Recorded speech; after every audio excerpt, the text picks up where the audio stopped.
Have you ever felt frustrated that you haven't achieved your ultimate success? Well, it's actually not your fault.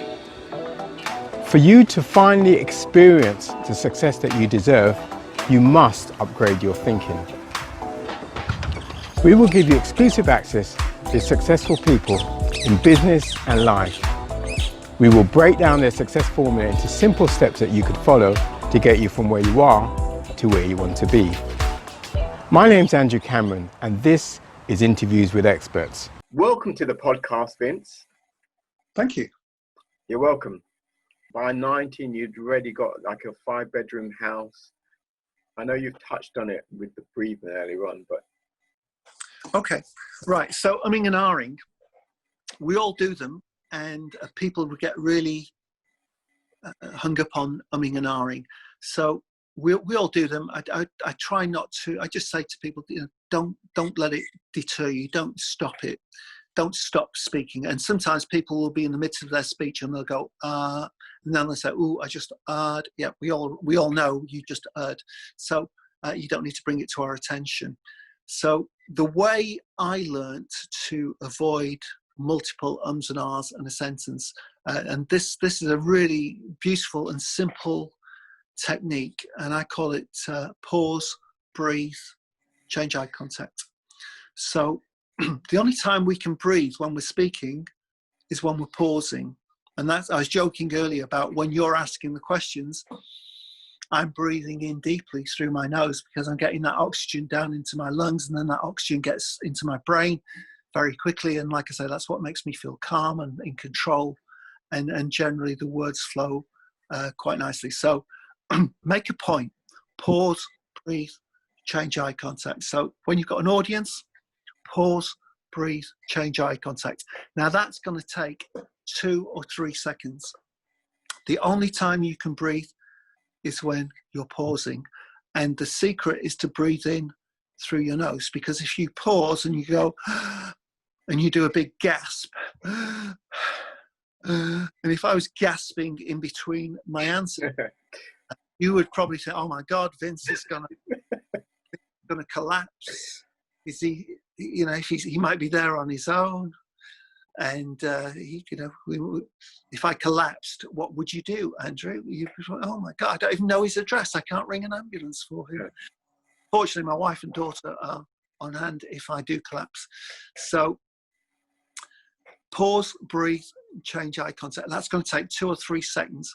Now, that 2 or 3 seconds to the novice or nervous speaker might seem like forever. However, for the audience, if you just made a big point, 2 or 3 seconds will give the audience time to catch up with what you just said. So you don't need to fill every moment with words.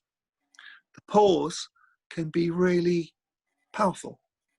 And actors use the pause brilliantly. Playwrights use the pause brilliantly. It creates a moment of, it can create a moment of drama. So let me give you an example. I use this example in class. You've seen this one. So to be or not to be, that is the question, whether it is noble in the mind to suffer the things that are of outrageous fortune, or call to arms, or blah, blah, blah. So that was all very, very quick and pretty meaningless. But if you slow it down, to be or not to be, that is the question.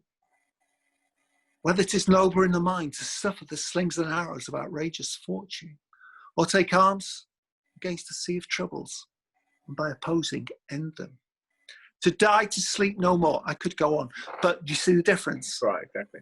Creates drama, and it gives the audience a moment to actually listen and process what has been said. And the most important thing about speaking is not speaking, is that your audience actually understand what you're saying. Because if they don't understand what you're saying, and you might be giving them some really beneficial instruction here, if they don't understand what you're saying, then communication didn't take place. And that is a wasted effort for everybody concerned.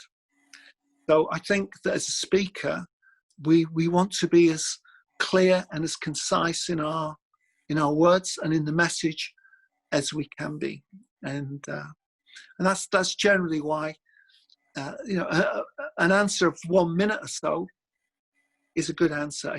Because a lot of these questions, and they're great questions, I could probably talk for hours, or just pick on bits of the book that highlight these points that you're asking. But just trying to keep the answers nice and tidy and concise. Right. I think that helps. Great. And talking of that, humor. If you're not naturally funny, should you use humor? And are there rules on using humor?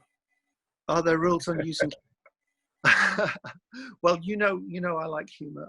So make sure you subscribe so you don't delay your success.